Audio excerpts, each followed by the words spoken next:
Tariff वार के इस दौर में भारत और अमेरिका के बीच हालिया तल्खी किसी से छिपी नहीं है। जहां एक तरफ अमेरिका के द्वारा सख्त रुख अपनाए जाने के बाद भारत ने भी जब तल्ख रवैया अपनाया, तो दोनों देशों के बीच में अब फिर से एक सकारात्मक लकीर देखने को मिल रही है, एक सकारात्मक पहल देखने को मिल रही है। क्योंकि हाल ही में अमेरिकी राष्ट्रपति डोनाल्ड ट्रंप ने पिछले हफ्ते कहा कि भारत और अमेरिका व्यापारिक बाधाओं को दूर करने के लिए बातचीत जारी कर रहे हैं। वहीं पर यह भी कहा गया कि उन्हें पूरा यकीन है कि इस बातचीत का एक सकारात्मक रिजल्ट निकलकर सामने आएगा। वहीं पर भारत के प्रधानमंत्री जो हैं, उनके द्वारा भी ये कहा गया, उन्होंने भी जवाब दिया कि दोनों देश स्वाभाविक साझेदार हैं, यानी कि उन्होंने भी इस सकारात्मक पहल से इनकार नहीं किया। और ठीक भी है, क्योंकि आज के दौर में दोनों देशों की परस्पर निर्भरता है। संबंध के तल्ख होने से दोनों ही देशों को कहीं ना कहीं इससे घाटा होगा, राजनीतिक रूप से भी, आर्थिक रूप से भी। अब इसी बीच में एक सकारात्मक बात यह हुई है कि अमेरिका की तरफ से एक प्रतिनिधि जो है, विशेष तौर पर उनका नाम क्या है, ब्रेंडन लिंच नाम है, उनका नई दिल्ली में आगमन हो चुका है। और यहां पर चूंकि वो मध्य एशिया के लिए एक सहायक अमेरिकी व्यापार प्रतिनिधि हैं, तो उनके आगमन को एक सकारात्मक संकेत के रूप में देखा जा रहा है कि भारत और अमेरिका के बीच में जो ट्रेड डील के बाधित होने के बाद अब एक सकारात्मक बातचीत फिर से शुरू हो सकती है। 16 सितंबर यानी आज के दिन इस बातचीत को होना है। अब ऐसे में जो ब्रेंडन लिंच हैं, उनके जो कि असिस्टेंट यूएस ट्रेड रिप्रेजेंटेटिव हैं, दिल्ली पहुंचने के बाद भारत की तरफ से भी वाणिज्य मंत्रालय में एक दिन की एक बैठक होगी और इस बैठक में इसी विषय पर बात होगा। और ये होगी बातचीत कि जब से अमेरिका ने 50% टैरिफ लगाया है, अब उस पर आगे की राह क्या हो सकती है। आप जानते हैं कि टैरिफ का मतलब ही हुआ कि भारत के ऊपर अमेरिका ने अगर 50% का टैरिफ लगा दिया, तो टैरिफ मतलब आयात पर लगने वाला एक शुल्क। अब इससे भारत के यहां से अगर कोई चीज निर्यात होती है, यानी कि अमेरिका में आयात होती है, तो उस पर शुल्क लगने का मतलब ही है कि भारत से निर्यात होने वाली और अमेरिका में आयात होने वाली चीजें वो महंगी हो जाएंगी। यानी कि भारत का निर्यात एक तरह से हतोत्साहित करने के लिए ये कदम उठाया गया है। अब आंकड़े भी ये कहते हैं कि इसका कितना नेगेटिव इंपैक्ट पड़ा है, क्योंकि जुलाई 2025 में अगर आप देखें तो अमेरिका को भारत का जो निर्यात था वो 8.01 बिलियन डॉलर का था। वहीं पर इस घटना के बाद अगर आप देखेंगे तो अगस्त में यह गिर कर रह गया 6.86 बिलियन डॉलर के आसपास।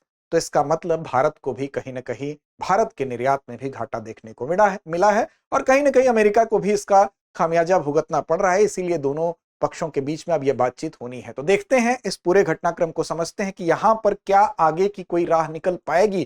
क्या ये जो ट्रेड वार का युग चल रहा है भारत और अमेरिका के बीच में, इसका जो हालिया तनाव देखा गया है, उसमें क्या सकारात्मक परिणाम हो सकते हैं। क्या यह सिर्फ ट्रेड तक सीमित है या बात कुछ और है। तो आइए विस्तार से समझते हैं भारत अमेरिका टैरिफ वार्ता के विषय में। नमस्कार, मेरा नाम है अमिताभ और आप देख रहे हैं इन न्यूज श्रृंखला। तो आज इसी विषय पर हम बात करेंगे। अमेरिकी ट्रेड टीम, जिसमें कि assistant US trade representative for south and central Asia, ये भारत पहुंच चुके हैं। 15 सितंबर की रात ही नई दिल्ली पहुंच चुके हैं। 16 सितंबर को वाणिज्य मंत्रालय के अधिकारियों से मुलाकात होगी और ये पहली प्रत्यक्ष बैठक है जब से ट्रेड डील की बातचीत टूट गई है। अब इस डील में अगर हम देखें तो उससे पहले जरूरी है थोड़ा सा इसकी पृष्ठभूमि को समझना। हालांकि आपको बताया गया, पृष्ठभूमि के विषय में आप सभी परिचित भी हैं, लेकिन आप जानिए कि जो पहला टैरिफ 25% का था वो अगस्त 2025 में लगाया गया, 2025 की शुरुआत में, और फिर दूसरा टैरिफ भी 25% का लगा दिया गया अगस्त के अंत तक आते आते। इस तरह से कुल जो भारत पर लगने वाला टैरिफ था वो दोगुना हो गया, यानी कि 50% हो गया। अब ये क्यों लगाया गया, इसके पीछे के क्या कारण थे। तो दरअसल ये टैरिफ लगाया गया अमेरिका के द्वारा। अमेरिका को ये आपत्ति थी कि जो भारत है वो रूस से तेल खरीद रहा है, और एक आपत्ति तो यह है कि रूस से जब भारत तेल खरीद रहा है तो उसके बदले में जो राशि रूस को दे रहा है, आप जानते हैं कि रूस और यूक्रेन के बीच में युद्ध हो रहा है। तो ऐसी दशा में उस राशि का उपयोग रूस क्या कर रहा है, वो यूक्रेन के खिलाफ कर रहा है युद्ध में। तो एक आपत्ति तो यह है प्रत्यक्ष तौर पर अमेरिका की। दूसरी आपत्ति यह भी है कि भारत उस तेल से उसको प्रोसेसिंग करके उच्च दाम पर यूरोपीय कंट्रीज में भेज दे रहा है, बेच दे रहा है। इसका मतलब कि भारत बहुत ज्यादा मुनाफा कमा रहा है। तो कहीं ना कहीं ये भी अमेरिका को खटक रहा था। तो भारत रूस से तेल खरीद रहा है, सस्ता तेल। और भारत का यहाँ पर क्या कहना है, भारत का यह कहना है कि भाई हम एक सॉवरेन स्टेट हैं, संप्रभु राज्य हैं। अब ऐसी दशा में हम किसी से अगर सस्ता तेल मिलेगा तो खरीदेंगे। वो तो हमारी व्यापारिक जो नीति होती है उसका एक हिस्सा है कि अगर हमको सस्ता तेल दुनिया के कोने में जहां भी मिलेगा हम वहां से खरीदेंगे। तो भारत का यहां पर ये स्टैंड है। और रूस से सस्ता तेल खरीदना, यूक्रेन को युद्ध में रूस को सपोर्ट करना, ये बात कही जा रही है अमेरिका की तरफ से। अब केवल यहीं तक बात सीमित नहीं है, यहां तक कि अमेरिका यह भी कह रहा है कि G7 के जो देश हैं उनको भी कह रहा है, उनके ऊपर भी एक प्रेशर बना रहा है कि आप भी, G7 से भी कह रहा है कि रूस से तेल खरीदने वालों पर दबाव डालें। यानी अमेरिका खुद का प्रेशर तो क्रिएट कर ही रहा है, G7 कंट्रीज से भी कह रहा है जो लोग भी रूस से तेल खरीद रहे हैं, क्योंकि रूस के द्वारा उस राशि का इस्तेमाल किया जा रहा है किसके लिए, तो यूक्रेन से युद्ध के लिए, तो उस पर G7 के द्वारा भी प्रेशर जारी करने की बात की जा रही है, प्रेशर बढ़ाने की बात की जा रही है। तो देखिए ये मसला है मुख्य रूप से। अब भारत का जवाब यही है कि हम सॉवरेन स्टेट हैं, संप्रभु हैं, हमारा ये स्वतंत्र अधिकार है, हमको जहां भी सस्ता तेल मिलेगा हम उस तेल को खरीदेंगे। अब देखिए भारत और चीन लगभग 80% जो रूस से तेल खरीद रहे हैं वो भारत और चीन खरीद रहे हैं। तो कहीं ना कहीं भारत और चीन से अमेरिका को तकलीफ ज्यादा थी। अब उसका परिणाम देखने को मिला ही है हाल ही में। अब इससे भारत पर भी कुछ ना कुछ तो इंपैक्ट हुआ होगा। क्या इंपैक्ट हुआ है? तो सबसे पहला इंपैक्ट तो आपको उदाहरण स्वरूप पहले ही बताया गया, जो आंकड़े बताए गए कि ये टैरिफ लगने के बाद से भारत की तरफ से जो निर्यात था वह हतोत्साहित हुआ है। कहीं ना कहीं अमेरिका को भारत का निर्यात जो 8.01 बिलियन डॉलर था जुलाई में, वो अगस्त ही माह में जो है गिरकर 6.86 बिलियन के आसपास पहुंच गया। यानी निर्यात तुरंत घट गया। अब अमेरिकी खरीदारों ने ऑर्डर कैंसिल करने शुरू कर दिए। जाहिर सी बात है, जो चीज किसी को सस्ती मिलेगी, आप एक ग्राहक के तौर पर सोचिए, अगर आपको कोई चीज सस्ती मिल रही है, ठीक ठाक क्वालिटी, सिमिलर क्वालिटी की दो चीजें हैं, जिसमें जो सस्ती होगी वो आप खरीदेंगे। लेकिन या तो क्वालिटी का बहुत बड़ा डिफरेंस हो, तब आप बहुत ज्यादा दाम देके भी उस चीज को खरीद सकते हैं। लेकिन अगर लगभग सिमिलर क्वालिटीज हो, बल्कि जो सस्ती चीज है वो थोड़ी बेहतर ही हो, तो आप सस्ती चीज की तरफ जाएंगे ही जाएंगे। तो यही हाल यहाँ था, निर्यात तुरंत घटा क्योंकि यहाँ की चीजों पर टैरिफ लगने से वो ज्यादा महंगी हो गई। इसका प्रत्यक्ष जो प्रभाव पड़ा, जैसे झींगा उद्योग है, झींगा में अगर देखें तो झींगा के निर्यात पे सबसे बड़ा झटका भारत को लगता है। विशेष तौर पर आंध्र प्रदेश का ये आंकड़ा है, 25,000 करोड़ रुपए का नुकसान हुआ और लगभग 50% ऐसे ऑर्डर थे अमेरिका के द्वारा, अमेरिका के यहां से जो ऑर्डर किया गया था वो कैंसिल कर दिए गए क्योंकि इस पर टैरिफ लग गया, ये झींगा महंगा हो गया और इसकी वजह से इस ऑर्डर को 50% के ऑर्डर को कैंसिल किया गया। अब इससे यहां पर झींगा उद्योग से जो जुड़े लोग थे उनको बहुत घाटा हुआ, जो कि राशि यहां पर आपको बताई ही गई है। अब कुछ ऐसे सेक्टर थे जिनमें लाभ का जो मार्जिन था वो बहुत कम था, ऐसे सेक्टर में भी प्रभाव देखने को मिला है, जैसे कि टेक्सटाइल हो गया, ज्वेलरी हो गई, सी फूड होंगे और फुटवियर होंगे। इसमें अगर आप देखेंगे तो 3 से 5% का ही जो है मार्जिन था। अब ये मार्जिन जहां पर पहले से ही इतना कम मार्जिन है, वहां पर अगर आप देखेंगे तो ये लोग बहुत ज्यादा प्रभावित हुए उस चीज से। अब ऐसी दशा में सरकार और आरबीआई ने भी प्रतिक्रिया दी। मार्जिन कम का मतलब तो आप समझ ही रहे होंगे, अगर इनको मान लीजिए 100 रुपए की कोई चीज है, ठीक है, और इनको फायदा ही इस पे हो रहा था मुश्किल से 3 से लेकर 5 रुपए तक, यानी कि अगर ये वहां पर बेच रहे हैं कोई चीज 100, मान लीजिए 20, 25, 30, 150 जितने भी बेच रहे हैं, उनमें जो मार्जिन इनको परसेंटेज है वो 3 से 5% का ही है, लाभ है। अब इस पे अगर आप मान लीजिए 50% टैरिफ ही लगा देंगे, तो ऐसी दशा में इसकी कीमत क्या हो जाएगी? इसकी कीमत तो बहुत ज्यादा महंगी हो जाएगी। अब उतना ज्यादा महंगा सामान तो कोई खरीदेगा ही नहीं, तो उतना महंगा सामान अगर नहीं खरीदेगा तो कम मार्जिन वाली जो चीजें हैं उनका तो व्यापार एक तरह से ठप हो गया अमेरिका में। जो भारत का निर्यात था अमेरिका में, चाहे वो टेक्सटाइल हो, ज्वेलरी हो, सी फूड हो, फुटवियर हो, ये बात यहां कही जा रही है। अब सरकार और आरबीआई की प्रतिक्रिया यहां पर क्या है? सरकार और आरबीआई की प्रतिक्रिया भी यहां पर है। निर्यातक चूंकि ये चाह रहे हैं कि ऐसी दशा में जो हमारा एक्सपोर्ट जो प्रभावित हुआ है तो उसको ठीक करने के लिए क्या किया जाए, तो एक तो आसान लोन मिले, यानी कि अगर हमें कोई चीज एक्सपोर्ट करना है, उसके लिए 1 करोड़ रुपए की जरूरत है, तो उसके लिए अगर कोई लोन की जो ब्याज दर है मान लीजिए वो 12% है, तो इनका ये कहना है, एक्सपोर्टर्स का ये कहना है, निर्यातकों का ये कहना है कि भाई ये जो लोन है उस पर जो ब्याज दर है या तो वही आप कम कर दीजिए, 6% मान लीजिए हो गया। एक एग्जाम्पल दिया जा रहा है आपको समझने के लिए। लोन को इजिली आप पहले तो लोन मिल सके, उसके लिए बहुत लंबी कानूनी प्रक्रिया ना हो, बहुत ज्यादा उसमें पचड़े ना हो, बहुत इजीली वो स्मूथ तरीके से लोन हासिल हो जाए पहले तो, और दूसरा चीज आसान हो, यानी कि उसकी किस्त बहुत ज्यादा ना हो, ताकि जो एक्सपोर्टर्स हैं, जो निर्यातक हैं, उनको होने वाली जो हानि है उसकी क्षतिपूर्ति हो सके। रुपए की कीमत कमजोर करके भी मदद की जा सकती है, यानी कि इस बात को ऐसे समझिए, रुपए की कीमत कमजोर होने का मतलब यह है कि मान लीजिए $1 जो है वो इक्वल है कितने के? 80 रुपए के, ठीक है, और यही $1 बाद में हो जाता है 100 रुपए के इक्वल हो जाएगा। यानी कि अगर रुपया कमजोर होगा तो $1 100 रुपए के इक्वल हो गया। और $1.80 के मतलब कि अभी रुपया यहाँ पर थोड़ी मजबूत स्थिति में है इस वाले कंडीशन की तुलना में। तो अब मान लीजिए कि कोई चीज ऐसी है जो कि $100 खर्च करने हैं जिस पर किसी को, तो यहाँ पर उसकी कीमत क्या हो जाएगी, तो यहाँ पर हो जाएगी लगभग $8,000, है ना, 8,000 रुपए हो जाएगी। और वही चीज अगर रुपया $1 अगर बराबर हो जाएगा, किसी चीज की कीमत $8,000 है, उसके लिए आपको $100 खर्च करने पड़ रहे हैं। अब यही चीज की कीमत अगर मान लीजिए क्या हो जाएगी, रुपया की वैल्यू कम हो जाएगी, अगर $1 $100 के बराबर हो जाएगा तो आपको यहाँ $80 ही खर्च करना पड़ेगा। तो जब किसी चीज को खरीदने के लिए कम पैसे खर्च करने पड़ेंगे तो जो खरीदार है वो क्या करेगा, उसकी तरफ आकर्षित होगा। तो निर्यातकों का यह कहना है कि रुपए की जो कीमत है उसको कमजोर करके भी मदद की जा सकती है। हालांकि ये कितना सही है कितना गलत है ये तो बात की बात है। दूसरी चीज ये है कि क्रेडिट गारंटी दी जाए, यानी कि निर्यातकों की क्रेडिट गारंटी भी हो, साथ साथ इनकी भी क्रेडिट गारंटी हो। इन दोनों तरीकों से भी मदद करने की बात की जा रही है। अब इसको समझते हैं कि मदद कैसे कैसे की जा सकती है। तो रिलीफ पैकेज के तहत सहायता पैकेज देके भी किया जा सकता है। इस पर भी सरकार काम कर रही है कि अगर ऐसी कंडीशन बात नहीं बनती है तो हम रिलीफ पैकेज देंगे निर्यातकों को कि वो अपना जो भी घाटा है उसकी भरपाई कर सके। ठीक है।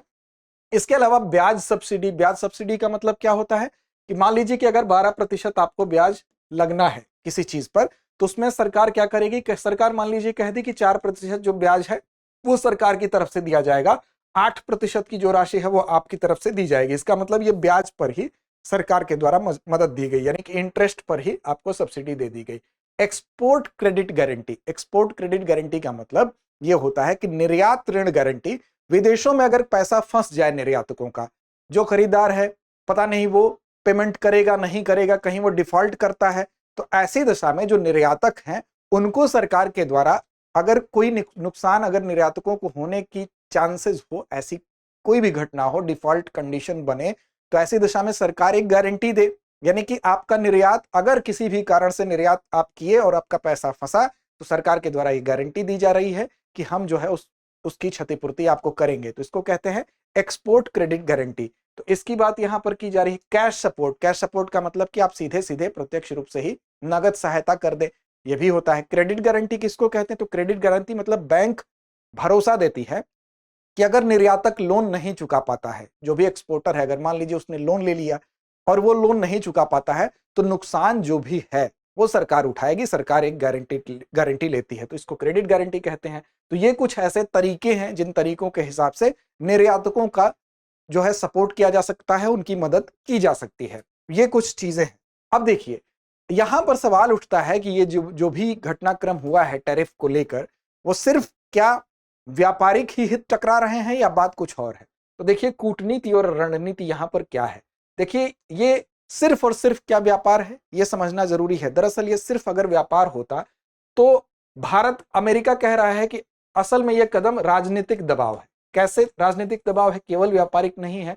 तो भारत जो है ये कह रहा है कि अगर सिर्फ और सिर्फ यहां व्यापार की बात होती तो G7 देशों के द्वारा प्रेशर बनाने की यहां पर नौबत ही नहीं आती। और कहीं ना कहीं भारत की जो ऊर्जा नीति है उसमें यह दखल दिया जा रहा है। तो सिर्फ इसको व्यापारिक रूप से देखना ठीक नहीं है। भारत का यह कहना है कि यह सिर्फ व्यापारिक नहीं बल्कि राजनीतिक भी मुद्दा है, क्योंकि अमेरिका जो कदम उठाया है केवल ये पॉलिटिकल प्रेशर बनाने का काम किया जा रहा है, और साथ ही साथ इसमें जो अंतरराष्ट्रीय दबाव का प्रयोग किया जा रहा है, G7 देशों को भी इसमें इन्वॉल्व किया जा रहा है।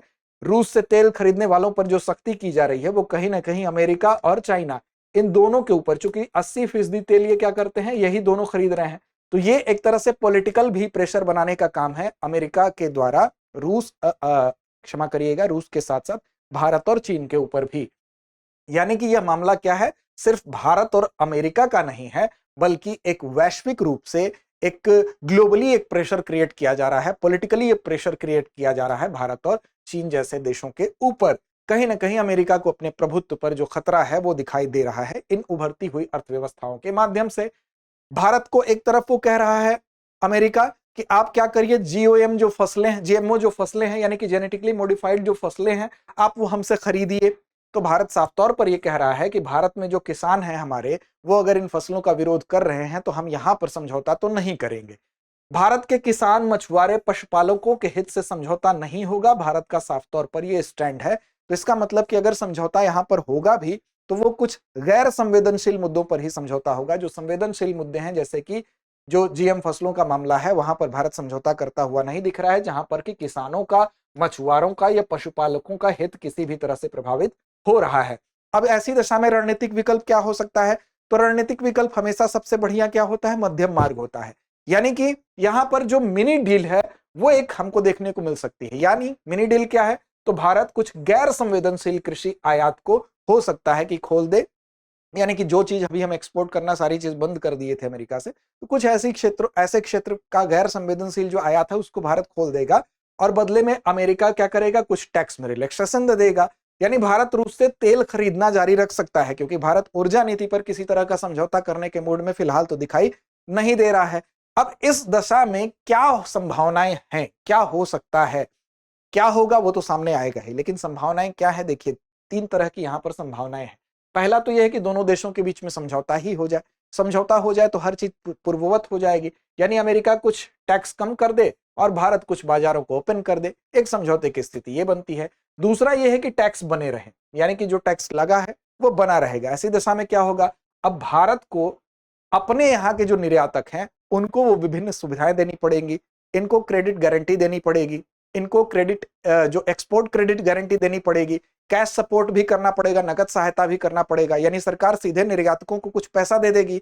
यानी कि अगर मान लीजिए झींगा निर्यातक पर अगर उसको एक कंटेनर पर 30 लाख रुपए का टैरिफ पड़ रहा है, तो सरकार कह सकती है कि हर कंटेनर पर 5 लाख रुपए की मदद हम करेंगे आपको। तो एक तो ये विकल्प हो सकता है।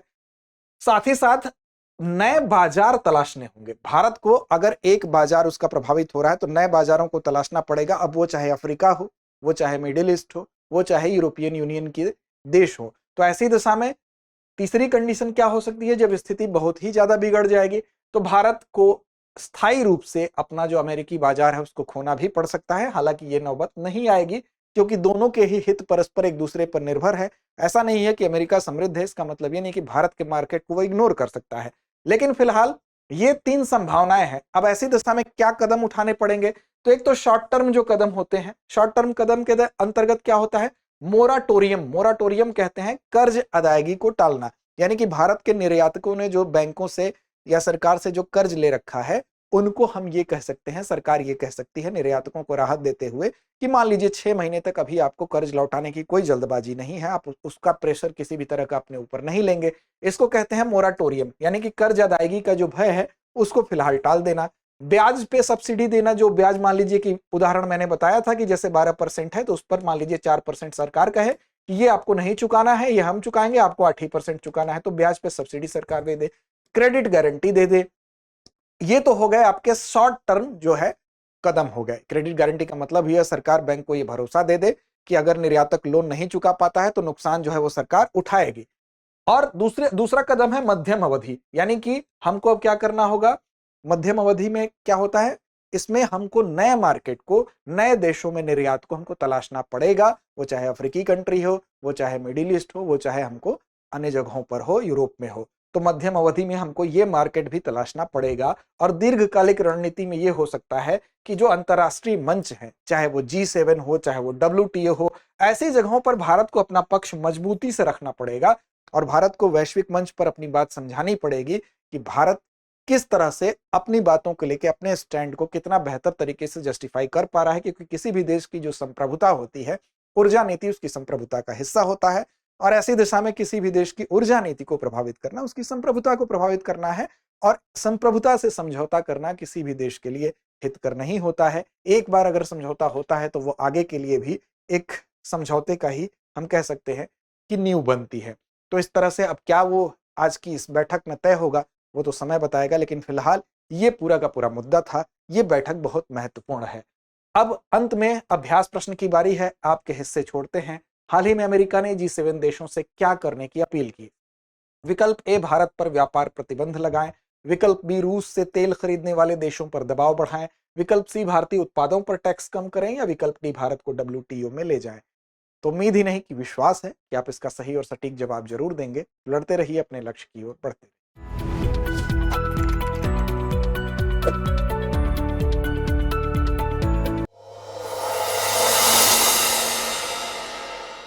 अब एग्जाम की तैयारी को और बेहतर करने के लिए हमारे चैनल को लाइक, शेयर और सब्सक्राइब करना ना भूलें।